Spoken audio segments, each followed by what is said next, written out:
Hi everyone, welcome again to Literary Readers. So in this video, I'm going to discuss about the literary movements of the postmodern era. I have divided this topic into three parts. So in this video, I'm going to discuss about the four major literary movements of the postmodern era. So let's proceed. First we have the beat generation or the beat writers. The timeline of this movement is somewhere around 1950s to 1960s. The term beat generation was invented by the writer J.K. Rao in the year 1948.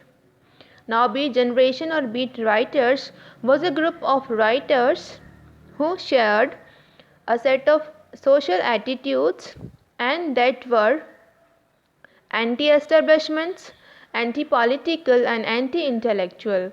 Their ideas were opposed to the prevailing cultural, literary and moral values. Their main concern was on self-realization and on self-expression. The writers of the beat generation are Allen Ginsberg, Gregory Corso, Lawrence Ferlinghetti, William Burroughs and J.K. Rao.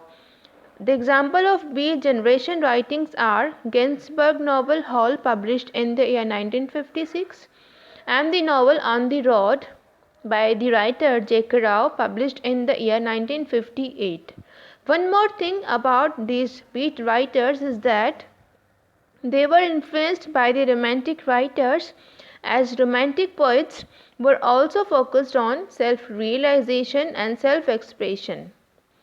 Next we have confessional poetry. The timeline is again somewhere around 1950s to 1960s. This term confessional poetry was coined by Emil Rosenthal in his review of Robert Lowell's Life Studies. Confessional poetry deals with the facts and intimate mental and physical experience of poets' own life.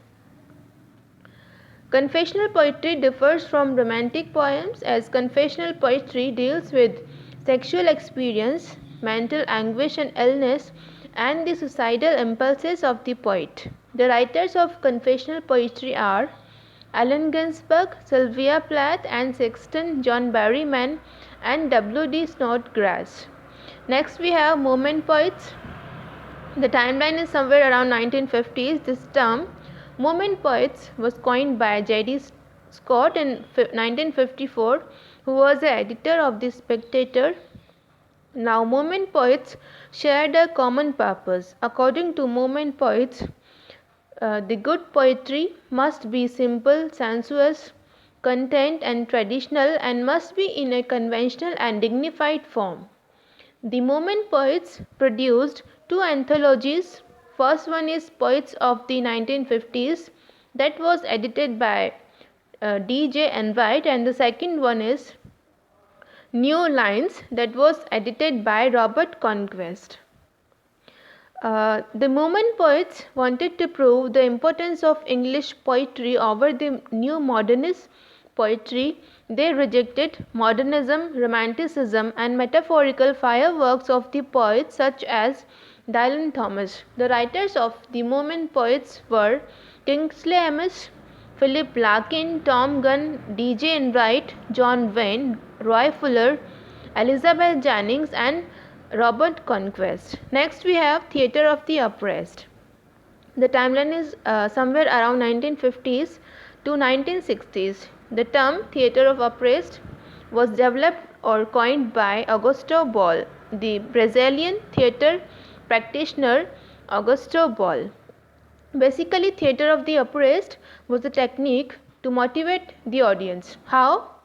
Through the Theatre of Oppressed technique, the Brazilian practitioner Augusto Boal wanted to establish a relationship between the performance and the audience so that the audience can engage with each other to tackle issues of oppression, economic inequality, sexism, racism and other challenges.